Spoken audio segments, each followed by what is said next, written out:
Há histórias que o silêncio tenta enterrar, mas que as paredes ainda sussurram quando ninguém está olhando. Luana, aos 15 anos, cometeu o impensável. Tirou a vida da própria mãe para salvar sua irmã das mãos dos senhores que compravam crianças como se fossem gado. Antes de continuarmos com a história, diga nos comentários a sua cidade e a hora exata que você está assistindo. Era o ano de 1888, quando a Lei Áurea ainda era tinta fresca no papel.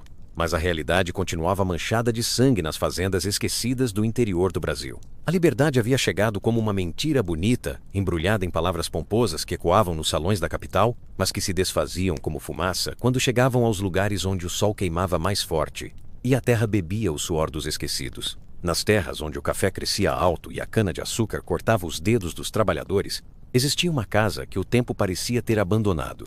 Era uma construção típica do período colonial, com paredes grossas de adobe que mantinham o frescor durante o dia e guardavam o calor durante as noites frias. As telhas vermelhas estavam cobertas de musgo verde escuro que brilhava como esmalte quando a chuva caía. As janelas de madeira rangiam com o vento como lamentações de almas penadas, e o ar carregava sempre um cheiro estranho, uma mistura de terra úmida com algo que ninguém conseguia nomear, mas que fazia as pessoas acelerarem o passo quando passavam pela estrada. A região era conhecida pela produção de café que ia parar nas mesas europeias, mas também pela concentração de fazendeiros que ainda viviam como se fossem senhores feudais. Homens que haviam perdido suas propriedades humanas oficialmente, mas que encontraram outras formas de manter seu poder sobre os corpos e almas dos mais vulneráveis. Eles se reuniam nos casarões coloniais aos domingos, depois da missa, bebendo vinho português e traçando planos que envolviam sempre a exploração daqueles que não tinham voz para gritar. Nesta casa vivia uma família despedaçada pela história e pelas circunstâncias. A mãe, Dona Benedita, era uma mulher de 40 anos que carregava o peso de decisões que nenhuma alma deveria tomar. Havia nascido escrava na fazenda do coronel Antônio Machado, onde aprendeu desde cedo que seu corpo não lhe pertencia, que sua vontade era irrelevante, que sua única função era servir e obedecer. Seus olhos, outrora brilhantes como estrelas no céu escuro da juventude, agora pareciam pedras opacas polidas pela dor. Sem reflexo, sem vida, apenas 2 buracos negros que pareciam sugar a luz ao redor. Ela havia sido considerada uma das mais belas escravas da região, com pele cor de canela e cabelos que ondulavam como as águas do rio São Francisco. Essa beleza, que deveria ter sido bênção, tornou-se sua primeira maldição. O senhor a escolheu como concubina aos 15 anos. E durante mais de 2 décadas, ela viveu numa posição ambígua. Nem escrava comum da senzala, nem senhora da casa grande, mas algo no meio, algo que não tinha nome nem lugar definido no mundo. Quando a liberdade chegou, Benedita se viu numa situação que milhares de ex-escravos enfrentavam. Livre no papel, mas prisioneira da realidade. Sem terra, sem dinheiro, sem educação formal, sem conexões sociais que pudessem abrir portas, descobriu que existiam outras formas de sobreviver, outras moedas, além do suor e do sangue. E foi assim que ela descobriu o poder sombrio da beleza de suas filhas. Luana era diferente da mãe em absolutamente tudo que importava. Alta para os 15 anos, com uma postura ereta que desafiava o mundo, ela possuía cabelos crespos que brilhavam como fios de ouro negro quando o sol os tocava, formando uma coroa natural que parecia ter sido tecida pelos próprios deuses africanos. Seus olhos eram 2 brasas que queimavam de inteligência, desconfiança e uma força interior que crescia a cada dia como planta selvagem que ninguém consegue controlar. Suas mãos, ainda pequenas mas já calejadas pelo trabalho pesado, conheciam tanto o peso da enxada quanto o toque delicado das páginas dos livros que ela conseguia esconder. Havia aprendido a ler sozinha aos 10 anos, roubando lições dos jornais velhos que os fazendeiros jogavam fora, decifrando as letras como quem decodifica hieróglifos antigos. Cada palavra descoberta era como uma janela aberta para um universo que ela ainda não conhecia, mas que desejava alcançar com uma fome que crescia dentro dela como fogo que nunca se apaga. Antes de continuarmos com a história, escreva nos comentários a cidade que você está assistindo e o horário que marca o relógio. Luana possuía uma memória extraordinária, capaz de guardar conversas inteiras apenas ouvindo uma vez, de lembrar rostos mesmo depois de anos, de reconstituir eventos com uma precisão que assustava os adultos. Essa capacidade, que poderia ter sido desperdiçada numa vida de servidão, tornou-se sua arma mais poderosa quando ela começou a entender os segredos sombrios que cercavam sua família. Durante as noites longas, Quando o silêncio da casa pesava como chumbo derretido sobre todos os moradores, Luana ficava acordada ouvindo os passos que subiam a escada em horários estranhos, ouvindo as conversas sussurradas que vinham da cozinha, ouvindo os gemidos abafados que saíam do quarto da mãe. Cada som era catalogado em sua mente como peça de um quebra-cabeças macabro que ela estava determinada a resolver. Sua irmã, Clara, tinha apenas 12 anos e possuía uma beleza perturbadora que parecia ter sido esculpida pelos anjos e amaldiçoada pelo diabo ao mesmo tempo. Os cabelos lisos desciam como cascata dourada pelas costas, refletindo a luz do sol em tons que variavam do mel ao bronze polido. Os olhos verdes lembravam esmeraldas lapidadas por joalheiros celestiais, tão intensos que pareciam guardar todos os segredos da natureza em suas profundezas. A pele tinha a cor do mel claro que escorria dos favos no verão, macia como seda e perfumada com o cheiro natural da juventude que ainda não conhece a maldade do mundo. Mas era exatamente essa beleza angelical que se tornara sua maldição mortal. Clara não sabia ler como Luana. Não conseguia decifrar os códigos secretos das conversas sussurradas entre a mãe e os homens que vinham à noite como sombras em busca de carne fresca. Ela não percebia os olhares que a devoravam como lobos famintos estudando uma ovelha perdida. Não entendia por que sua mãe às vezes a olhava com uma mistura estranha de amor materno e cálculo comercial. Clara vivia num mundo de fantasia infantil, brincando com bonecas feitas de palha e trapos, cantando cantigas que havia aprendido com as mulheres mais velhas da região, sonhando com príncipes encantados que viriam buscá-la, montados em cavalos brancos. Ela não sabia que os príncipes que conheceria seriam montados em cavalos negros e trariam não o amor dos contos de fada, mas a destruição da inocência que brilhava em seus olhos como luz de vela prestes a ser soprada por ventos cruéis. A casa ficava no final de uma estrada de terra que serpenteava entre cafezais abandonados. Durante o dia, o lugar parecia comum, quase pacífico. Galinhas ciscavam no terreiro, a roupa secava no varal e o cheiro de feijão no fogão a lenha lembrava qualquer lar brasileiro. Mas quando o sol se punha e as sombras cresciam, a verdadeira natureza daquele lugar se revelava. Foi numa tarde de dezembro de 1888, quando o calor sufocava e as cigarras cantavam como coro de almas penadas, que Luana começou a entender o que realmente acontecia. Ela voltava do riacho com um balde de água nas mãos quando ouviu vozes vindas da casa. Não eram vozes conhecidas. Eram vozes de homens graves e autoritárias, misturadas com a voz submissa de sua mãe. Escondeu-se atrás da goiabeira grande que crescia no quintal e aguçou os ouvidos. As palavras chegavam fragmentadas pelo vento, mas eram suficientes para formar um quebra-cabeças terrível. Menina, preço, próxima semana, mercadoria fresca. O coração de Luana bateu tão forte que ela temeu que pudessem ouvi-lo. Quando os homens saíram da casa e montaram em seus cavalos, ela viu os rostos. Eram fazendeiros ricos da região, homens respeitados que cumprimentavam o padre na missa de domingo e cujas esposas organizavam bazares para os pobres. Naquela noite, Luana fingiu dormir enquanto observava Clara pela fresta da porta do quarto que dividiam. Sua irmã dormia com a inocência de quem não sabe que o mundo pode ser um lugar cruel. As mãos pequenas sobre o peito que subia e descia no ritmo tranquilo da respiração, os lábios entreabertos sussurrando sonhos que Luana desejou que fossem eternos. O Natal de 1888 chegou com festa na cidade, mas sombra na casa de Dona Benedita. As pessoas comemoravam o primeiro Natal após a abolição. Havia forrós nas praças, quentão e pé de moleque sendo divididos entre vizinhos. Luana levou Clara para ver a procissão, na esperança de que a alegria das outras crianças pudesse apagar, pelo menos por um dia, a tristeza que crescia nos olhos da irmã. Durante a festa, Clara sorriu pela primeira vez em semanas. Brincou de roda com outras meninas, cantou as cantigas natalinas, comeu rapadura até os dentes ficarem pretos de melado. Luana gravou cada segundo daquela alegria na memória, como quem guarda a última fotografia de um mundo que está prestes a acabar.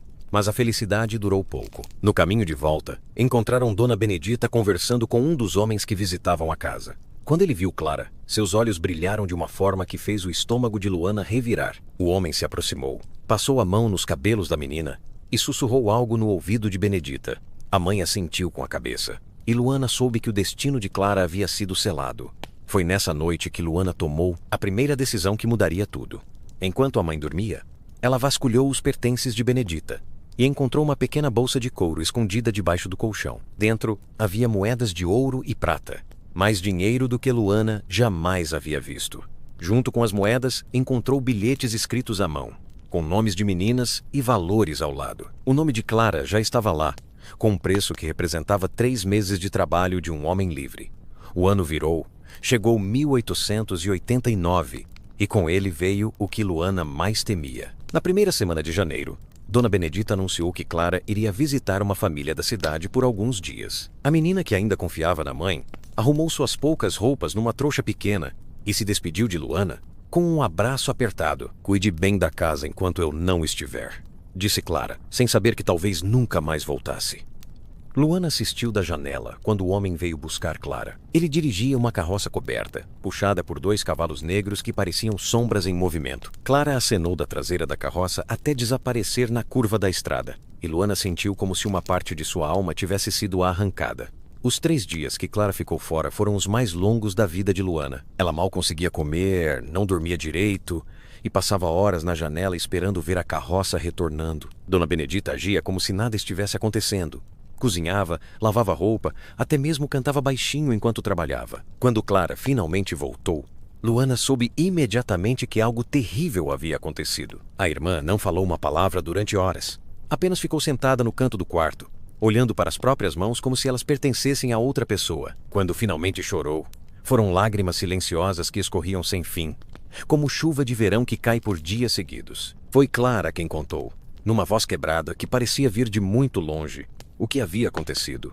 O homem a havia levado para uma casa grande na cidade, onde outros homens estavam esperando. Eles a trataram como um brinquedo novo, passaram as mãos por todo o seu corpo, fizeram coisas que uma criança de 12 anos não deveria nem saber que existiam. Quando ela chorou, riram. Quando pediu para voltar para casa, disseram que ela era mercadoria comprada e paga. Luana sentiu uma raiva crescer dentro de si como fogo que consome tudo pelo caminho. Não era apenas raiva daqueles homens, mas principalmente da própria mãe, que havia entregado a filha como quem vende um bezerro no mercado. Naquela noite, confrontou Dona Benedita pela primeira vez em sua vida. "Como a senhora pôde fazer isso com ela?" perguntou Luana, a voz tremendo de emoção contida. Benedita nem levantou os olhos da costura. "Você não entende nada, menina. O mundo não é um conto de fadas. Temos que sobreviver do jeito que podemos. Sobreviver matando a alma da Clara? A Clara vai se acostumar, como todas se acostumam. E você também, quando chegar a sua vez." As palavras atingiram Luana como tiros. Ela entendeu então que não era apenas Clara que estava sendo vendida, mas que seu próprio futuro já havia sido negociado. A mãe não via as filhas como pessoas, mas como fonte de renda, como propriedade que podia ser alugada ou vendida conforme a necessidade. Luana passou as semanas seguintes planejando. Observou os horários em que os homens vinham, decorou suas faces, aprendeu seus nomes ouvindo as conversas. Descobriu que existia toda uma rede de pessoas envolvidas no negócio. Fazendeiros que compravam, capatazes que buscavam, mulheres como sua mãe que forneciam. Era um sistema perfeito de exploração que funcionava como relógio, alimentado pelo silêncio e pelo medo. Durante o carnaval de 1889, enquanto a cidade inteira dançava e bebia cachaça até perder a consciência, enquanto os foliões mascarados celebravam uma liberdade que poucos realmente possuíam, Luana colocou seu plano em ação com a precisão de um relojoeiro, ajustando as engrenagens de um mecanismo mortal. Sabia que a mãe estaria distraída com os preparativos para alugar Clara novamente. Dessa vez para uma festa particular na fazenda do Coronel Silva, onde homens ricos se divertiam com meninas pobres, longe dos olhos julgadores das esposas e da sociedade respeitável. A ironia não escapou à mente afiada de Luana. O carnaval, época em que as pessoas usavam máscaras para esconder suas verdadeiras faces, seria o momento em que ela finalmente revelaria sua verdadeira natureza. A festa que celebrava a inversão das regras sociais se tornaria palco para a inversão definitiva da ordem em sua casa. A filha se tornando justiceira da mãe, a criança assumindo o papel de algoz do adulto que deveria proteger. Lá, durante os 3 dias de festa, Luana observou tudo com olhos de predador estudando a presa. Viu como Benedita preparou Clara com roupas emprestadas de uma vizinha, como penteou os cabelos da menina em tranças elaboradas, que realçavam ainda mais sua beleza angelical, como passou no rosto da filha um pó de arroz, que a fazia parecer uma boneca de porcelana pronta para ser quebrada. Na madrugada da segunda-feira de carnaval, quando até os bêbados mais resistentes já tinham ido dormir suas ressacas, e só restava o silêncio pesado da noite que se arrastava como um animal ferido, Luana se levantou sem fazer ruído. Seus pés descalços conheciam cada tábua do assoalho que poderia ranger, cada pedra solta do chão de terra batida que poderia trair sua presença. Clara dormia no quarto ao lado, finalmente tendo um sono tranquilo depois de semanas de pesadelos que a faziam acordar gritando no meio da noite. Sua respiração era suave como brisa de primavera, e no rosto relaxado pelo sono ainda brilhava um resto da inocência que os monstros não haviam conseguido roubar completamente. Na cozinha, Luana parou diante da mesa, onde ficavam as facas. Havia a pequena, usada para descascar frutas, a média para cortar verduras, e a grande, com lâmina afiada como navalha de barbeiro, que Benedita usava para cortar carne nos dias de domingo. Luana pegou a maior, sentiu o peso frio do metal em suas mãos pequenas mas determinadas e respirou fundo, inalando o ar da última vez como a menina inocente que havia sido até aquele momento. O cabo da faca era de madeira escura, polida pelos anos de uso, e se encaixava perfeitamente em sua palma, como se tivesse sido feito especialmente para ela. A lâmina refletia a luz fraca da lua que entrava pela janela,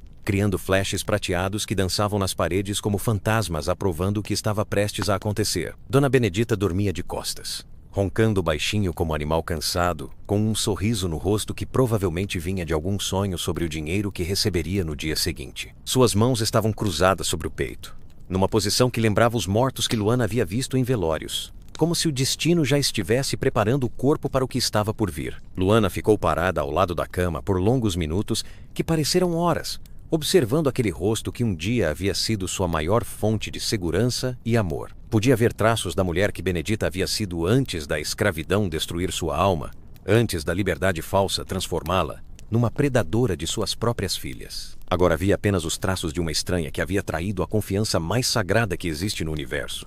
A confiança entre mãe e filha. A respiração de Benedita era regular, profunda. A respiração de quem dorme com a consciência tranquila de quem acredita estar fazendo o certo. Essa tranquilidade final foi o que mais enfureceu Luana.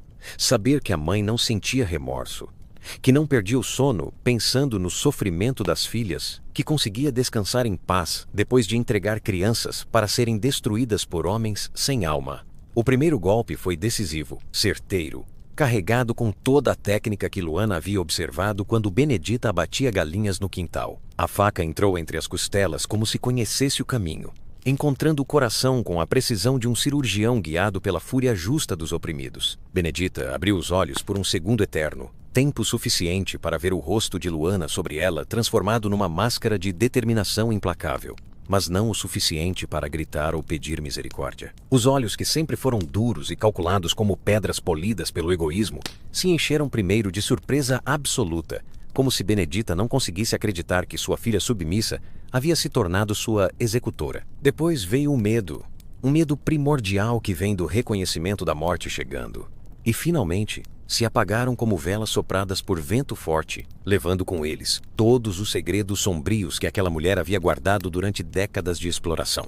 Luana não parou no primeiro golpe. Toda a raiva acumulada durante meses de descobertas horríveis, toda a dor de ver Clara sendo lentamente destruída como flor pisoteada por botas pesadas, todo o medo do próprio futuro que havia sido negociado sem seu consentimento, tudo isso se transformou numa força sobrenatural que correu por seus braços como eletricidade divina. Ela golpeou até não restar mais força em seus músculos adolescentes, até o sangue respingar nas paredes brancas como tinta vermelha aplicada por pintor enlouquecido numa obra-prima da vingança. Cada golpe era uma palavra não dita. Cada movimento da lâmina era um grito de liberdade que ecoava no silêncio da madrugada como música celestial para seus ouvidos. Quando finalmente parou, o silêncio da casa parecia diferente. Não era mais o silêncio pesado dos segredos, mas o silêncio vazio de uma vida que havia acabado. Luana se sentou no chão ao lado da cama e chorou. Não de arrependimento, mas de alívio. Clara estava segura. Ela própria estava segura. O ciclo havia sido quebrado com sangue, mas havia sido quebrado. Clara acordou com o cheiro de ferro que o sangue tem quando está fresco, misturado com o cheiro de medo que impregna o ar depois de uma morte violenta. Encontrou Luana ainda sentada no chão, a faca ao lado, as roupas manchadas de vermelho como se ela tivesse se banhado numa fonte de sangue. As duas irmãs se olharam em silêncio por longos minutos. Clara não gritou, não chorou, não perguntou por quê. Ela simplesmente se ajoelhou ao lado de Luana e a abraçou, entendendo instintivamente que aquele ato terrível havia sido um ato de amor. "O que vamos fazer agora?" perguntou Clara, a voz ainda fraca, mas já não mais quebrada. "Vamos enterrar ela no quintal, debaixo da goiabeira", respondeu Luana. "E depois vamos embora daqui, para bem longe. As duas trabalharam durante toda a manhã. Cavaram um buraco fundo na terra macia debaixo da árvore, embrulharam o corpo de Benedita num lençol velho e a cobriram com terra e pedras. Por cima plantaram flores, margaridas brancas que Clara havia colhido na beira do riacho. Quando o sol estava alto, elas juntaram suas poucas posses numa trouxa, pegaram o dinheiro que Benedita havia guardado e saíram da casa sem olhar para trás. Na estrada, encontraram uma carroça de ciganos que seguia para o norte, ofereceram algumas moedas pela carona e sumiram na poeira da estrada como duas sombras fugindo da luz. A história de Luana e Clara se espalhou pela região como fogo em capim seco. Alguns diziam que elas haviam sido vistas em cidades distantes, trabalhando honestamente e cuidando uma da outra. Outros juravam que elas tinham virado fantasmas que assombravam as estradas, vingando-se de homens que maltratavam crianças. A casa onde tudo aconteceu foi abandonada. As pessoas da região começaram a evitá-la, dizendo que durante as noites de lua cheia podiam ouvir gritos vindos do quarto onde Benedita morreu. A goiabeira cresceu forte e grande, produzindo os frutos mais doces da região, como se estivesse se alimentando não apenas da terra, mas de algo mais profundo e sombrio. Os homens que compravam crianças continuaram seus negócios por algum tempo, mas a morte de Benedita os havia assustado. Se uma filha podia matar a própria mãe para proteger a irmã, o que mais podia acontecer? Alguns mudaram de região, outros abandonaram o negócio, e aqueles que insistiram em continuar começaram a dormir com facas debaixo do travesseiro. Anos depois, quando a República foi proclamada e o Brasil tentava se reinventar, a história de Luana ainda era contada nas senzalas e nas casas humildes do interior. As mães a usavam para ensinar às filhas que nem toda obediência é virtude, que existem momentos em que a rebelião se torna sagrada, que o amor verdadeiro, às vezes, exige atos que o mundo não consegue compreender. Clara cresceu e se tornou professora, dedicando sua vida a ensinar crianças pobres a ler e escrever. Nunca se casou, nunca teve filhos próprios, mas criou dezenas de meninas órfãs como se fossem suas. Em sua casa, havia sempre um retrato de uma adolescente de 15 anos, com olhos que queimavam de determinação e mãos capazes de segurar tanto livros quanto facas. Luana desapareceu da história oficial, mas nunca sumiu completamente. Dizem que ela virou benzedeira numa cidade pequena do sertão, que curava crianças machucadas e protegia moças de homens violentos. Outros contam que ela fundou uma irmandade secreta de mulheres que se vingavam daqueles que maltratavam os fracos. A verdade é que Luana se tornou mais do que uma pessoa. Ela se tornou um símbolo de que nem toda violência é igual, de que existe diferença entre o que fere e o que protege, entre o que destrói por prazer e o que mata por amor. Em cada menina que se recusa a aceitar um destino cruel, em cada mulher que protege os filhos contra predadores, em cada ato de coragem desesperada, o espírito de Luana vive e luta. A faca que ela usou para matar a mãe nunca foi encontrada. Alguns dizem que ela a jogou no riacho, outros que a enterrou junto com Benedita. Mas existe uma lenda que diz que a faca ainda existe, passando de mão em mão entre mulheres que precisam se defender, aparecendo sempre no momento certo, na hora exata em que a coragem precisa se tornar ação. O sangue derramado naquela madrugada de carnaval não foi em vão. Ele regou uma semente de resistência que cresceu e se espalhou, lembrando a todas as gerações futuras que existem traições que não podem ser perdoadas, que existe um ponto além do qual a paciência se torna cumplicidade, que o amor verdadeiro às vezes exige o sacrifício supremo. E assim, a história de Luana, a adolescente que matou a própria mãe para salvar a irmã, se tornou eterna. Não como exemplo de violência, mas como prova de que até nos momentos mais escuros da história humana, sempre existe alguém disposto a pagar qualquer preço pela proteção dos inocentes. O que você acha? Foi vingança ou justiça? Deixe sua opinião nos comentários e ajude essa história a não ser esquecida.